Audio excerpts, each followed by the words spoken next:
অসম জ্যেষ্ঠ নাগৰিক সন্মিলনৰ চতুৰ্থ কাৰ্যনিৰ্বাহক সভা দৰঙৰ ঐতিহাসিক খতৰা সত্ৰত অনুষ্ঠিত। আজি ঐতিহাসিক খতৰা সত্ৰ প্ৰেক্ষাগৃহত দিনজোৰা কাৰ্যসূচীৰে দৰং জিলাৰ জ্যেষ্ঠ নাগৰিক সন্মিলনৰ উদ্যোগত দুনি দিপিলে জ্যেষ্ঠ নাগৰিক সন্মিলনৰ সৌজন্যত অনুষ্ঠিত হয়। পুৱা পতাকা উত্তোলন, গছপুলি ৰোপণ, প্ৰতিনিধি পঞ্জীয়ন, প্ৰতিনিধি আদৰণি সমিতিৰ সভাপতিৰ অভিভাষণ পাঠ কৰে সভাপতি যাদৱ চন্দ্ৰ মহন্তই। সভাত প্ৰবীণ খেলুৱৈ পূৰ্ণিমা কলিতাক বিশেষ সম্বৰ্ধনা জনোৱা হয়। অসমৰ বিভিন্ন জিলাৰ পৰা অংশগ্ৰহণ কৰা কাৰ্যনিৰ্বাহক সভাখন পৰিচালনা কৰে ৰাজ্যিক কাৰ্যকৰী সভাপতি পৃথুৰাম বৰুৱাই। সভাত বিভিন্ন বিষয়ৰ ওপৰত আলোকপাত কৰে। সভাৰ মাজত গীত পৰিৱেশনেৰে সভাখন সৰ্বাংগ সুন্দৰ কৰি তোলে। আদৰণি সমিতিৰ সভাপতি যাদৱ চন্দ্ৰ মহন্ত, সম্পাদক আদিত্য চন্দ্ৰ বৰুৱা আৰু দুনি দিপিলা জ্যেষ্ঠ নাগৰিক সন্মিলনৰ সভাপতি বীৰেন্দ্ৰ কাকতি, সম্পাদক খগেন চন্দ্ৰ ডেকাই সকলো অভ্যাসগতক ধন্যবাদ জ্ঞাপন কৰে। News desk AIN live. এখন দেশ সৰ্বতোপ্ৰকাৰে উন্নতিৰ দিশত, প্ৰগতিৰ দিশত আগবাঢ়ি যাবলৈ হ'লে দেশৰ প্ৰতিজন নাগৰিকৰ সহায় সহযোগ লাগিব আৰু প্ৰতিজন নাগৰিকৰ উন্নতিৰ প্ৰয়োজন হ'ব।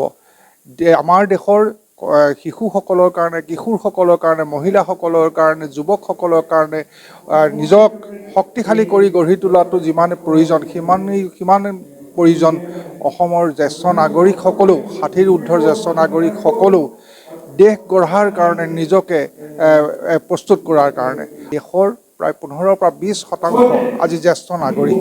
এই জ্যেষ্ঠ নাগৰিকসকলক আচলতে তেওঁলোকে গোটেই জীৱনটো দেশৰ কাৰণে, সমাজখনৰ কাৰণে নিজকে উৎসৰ্গা কৰি পেলাই আহে। 60 বছৰৰ পিছত তেখেতসকলৰ শাৰীৰিক কিছু দুৰ্বলতাৰ আছিলা লৈ সমাজ বা আনকি তেওঁলোকৰ পৰিয়ালৰ ফালৰ পৰা তেওঁলোকক ক'ৰবাত অৱজ্ঞা কৰা হয় আৰু তাৰ ফলত তেওঁলোকে এটা নিজকে এটা অকলশৰীয়া জীৱনৰ সংগী লৈ পৰে। আৰু গতিকে পৃথিৱীৰ প্ৰত্যেকখন উন্নত আৰু উন্নয়নশীল দেশত জ্যেষ্ঠ নাগৰিকসকলৰ কিছু সাংবিধানিক যিখিনি পাবলগীয়া প্ৰাপ্য দেশসমূহ আদায় দি আহিছে আমাৰ। গতিকে আমি অসম জ্যেষ্ঠ নাগৰিক সন্মিলনে অসমৰ সকলো জ্যেষ্ঠ নাগৰিক বুলি কওঁতে মই ক'ব বিচাৰিছোঁ 60ৰ ঊৰ্ধ্বৰ সকলো ভাৰতীয় নাগৰিকক প্ৰতিনিধিত্ব কৰে। আৰু অসম জ্যেষ্ঠ নাগৰিকসকলে অসমৰ জ্যেষ্ঠ নাগৰিকসকলৰ ক্ষেত্ৰত আইনগত যিখিনি সা সুবিধা, বিধি বিধান সেইখিনি পোৱাৰ বাবে অসম জ্যেষ্ঠ নাগৰিক সন্মিলনে কাম কৰি আহিছে।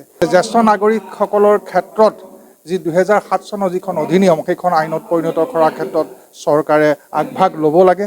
জ্যেষ্ঠ নাগৰিকসকলৰ যিখিনি সা সুবিধা পাবলগীয়া বহুতখিনি আছে জ্যেষ্ঠ নাগৰিকসকলক। আৰু মই নতুন উঠি অহা চামকো এইটো কথা ক'ব বিচাৰোঁ যে চাওক, জ্যেষ্ঠ নাগৰিকসকলে গোটেই জীৱনটো নিজকে উৎসৰ্গা কৰিছে ঘৰখনৰ কাৰণে, সমাজখনৰ কাৰণে, দেশখনৰ কাৰণে। তেওঁলোকৰ যিটো বয়োজ্যেষ্ঠ যিটো বৃদ্ধকাল, সেই কালত তেওঁলোকে মৰ্যাদা সহকাৰে জীৱন যাপনৰ কাৰণে আশা কৰে আৰু এই আশাটো আজিৰ যুৱক চামেও কৰিব 60 বছৰৰ পিছত। মই আশা কৰিম যে অসম জ্যেষ্ঠ নাগৰিক সন্মিলনৰ যি আহ্বান, সেই আহ্বানৰ প্ৰতি অসমৰ সকলো জ্যেষ্ঠ নাগৰিকসকলে যেনেকৈ আগবাঢ়ি আহিছে, এদিন নিশ্চয় আমাৰ যিখিনি অভাৱ অভিযোগ, দাবী দবা এইখিনি চৰকাৰৰ আন্তৰিকতাৰে গ্ৰহণ কৰিব। ইয়াত আমি কাৰো পৰা দয়া বিচৰা নাই। জ্যেষ্ঠ নাগৰিকে কাৰো দয়া লৈ পেলাই থাকিব বিচাৰে। জ্যেষ্ঠ নাগৰিকে প্ৰাপ্য সা সুবিধাখিনি বিচাৰিছে আৰু জ্যেষ্ঠ নাগৰিকসকলে এতিয়াও দেশৰ উন্নতিৰ কাৰণে, দেশৰ প্ৰগতিৰ কাৰণে, এখন সংঘবদ্ধ শান্তিপ্ৰিয় সমাজ গঠনৰ কাৰণে নিজৰ দহু বন কাটি কৰি নিজৰ শক্তি অনুসৰি সেৱা আগবঢ়াবলৈ কাৰণে প্ৰস্তুত আছে। নমস্কাৰ। আজি আচলতে আমাৰ এই অঞ্চলৰ কাৰণে অত্যন্ত গৌৰৱৰ দিন।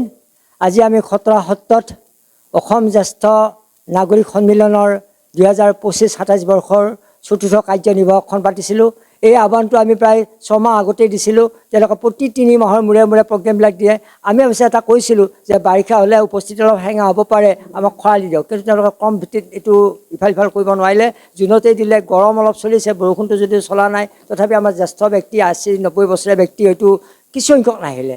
আমাৰ প্ৰায় ইয়াতে আহিবলগীয়া 53গৰাকী বিষয়ববীয়া সদস্য আছিল আৰু প্ৰাসংগিক 10-12জন আছিলে। ইমানখিনি গোটেইখিনি নাহিল। তথাপিতো যথেষ্ট সংখ্যক বহু কষ্ট কৰি আহিছে।